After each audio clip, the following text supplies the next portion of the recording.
Manjakkulam bus സ്റ്റാൻഡിന്റെ ഇപ്പോഴത്തെ സ്ഥിതി എന്ന് പറയുന്നത് നിങ്ങൾക്കറിയാം. കഴിഞ്ഞ ജൂലൈയിലെ ഒരു ജഡ്ജ്മെന്റിലാണ് നമ്മുടെ മുനിസിപ്പാലിറ്റി കൗൺസിലർമാരെ ഒന്നും അറിയിക്കാതെ അവരുടെ ഒന്നും അനുമതി തേടാതെ കോടതി ആവശ്യപ്പെട്ടു നിങ്ങൾക്ക് ഇതെടുക്കാൻ കാശുണ്ടോ എന്ന് ചോദിച്ചപ്പോൾ മുനിസിപ്പാലിറ്റിയിലെ കൗൺസിലർമാരെ ഒന്നും അറിയിക്കാതെ തന്നെ ഒരു കോക്കസ്, അത് നിങ്ങൾക്കൊക്കെ അറിയാം, ആ കോക്കസ് അവിടെ പോയിട്ട് കോടതിയിൽ പറഞ്ഞത് ഞങ്ങൾക്ക് ഈ ഭരണ കാലാവധി ഈ ടേം അവസാനിക്കുന്നവരെ കാശില്ല.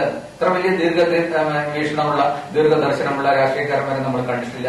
അങ്ങനെ കൊടുത്തപ്പോഴാണ് കഴിഞ്ഞ ജൂലൈയിൽ ഇത് 8/7/11 ഭൂവുടമകൾക്ക് തന്നെ അത് കൊടുക്കാൻ വിധിയായത്. ഈ അക്വയർമെന്റ്, അതായത് സ്ഥലം ഏറ്റെടുക്കുന്നത് റദ്ദാക്കുകയാണ് ഉണ്ടായത്.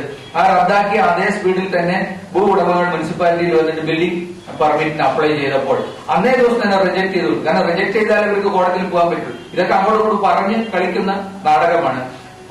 ഇവിടെ എത്രയോ പല ആവശ്യങ്ങൾക്ക് ജനങ്ങൾ മുനിസിപ്പാലിറ്റി കയറി ഇറങ്ങുമ്പോൾ ഒന്നും തീരുമാനം എടുക്കാത്തവര് ഈ ഒരു ബിൽഡിംഗ് പെർമിറ്റിന് അപേക്ഷിച്ചപ്പോൾ അന്ന് തന്നെ റിജക്ട് ചെയ്ത് കൊടുത്തു. അതേ സ്പീഡിൽ അവർ കോടതിയിൽ പോയി അതിനെ ഈ ലോറി ബ്രോക്കേഴ്സ് അസോസിയേഷനോ ലോറി ഓണേഴ്സ് അസോസിയേഷനോ കക്ഷി ചേർന്നിരുന്നെങ്കിലും ആ കോടതി എടുത്ത, അതായത്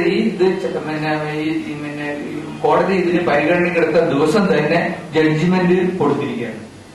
അത്രയും സ്പീഡിലാണ് അവിടെ കാര്യങ്ങൾ നടക്കുന്നത്. അപ്പൊ എല്ലായിടത്തും ഭൂവുടമകൾക്ക് അനുകൂലമായിട്ടുള്ള സ്പീഡിലാണ് നടക്കുന്നത്. പക്ഷെ അവിടെ പോയിട്ട് നമ്മുടെ മുനിസിപ്പൽ വക്കീല് പറഞ്ഞത് ഇത് ഞങ്ങൾക്ക് ഒരു പ്രോജക്ടിന് വേണ്ടി ഞങ്ങൾ നീക്കി വെച്ചിരിക്കുകയാണെന്ന് പറയുകയല്ലാണ്ട് അപ്പൊ നിങ്ങൾ ഇതിന് കാശുണ്ടോ, നിങ്ങൾ ഇതിനു വേണ്ടി എന്തെങ്കിലും ചെയ്യുന്നുണ്ടോ ചോദിച്ചപ്പോ വെറുതെ എണീറ്റ് നിൽക്കുകയാണ്. 97-ൽ രാമസ്വാമി നഗരസഭാ ചെയർമാനായ കാലത്താണ് പദ്ധതി 9 ലക്ഷം രൂപ ചിലവിൽ തുടങ്ങാൻ തീരുമാനിക്കുന്നത്. ഇതിനായി സ്ഥലം ഏറ്റെടുക്കുകയും ചെയ്തു. എന്നാൽ തുടർന്ന് വന്ന കൌൺസിലർമാർ കാശുണ്ടാക്കാൻ വേണ്ടിയാണ് ഈ പദ്ധതി ഉപയോഗിച്ചത്.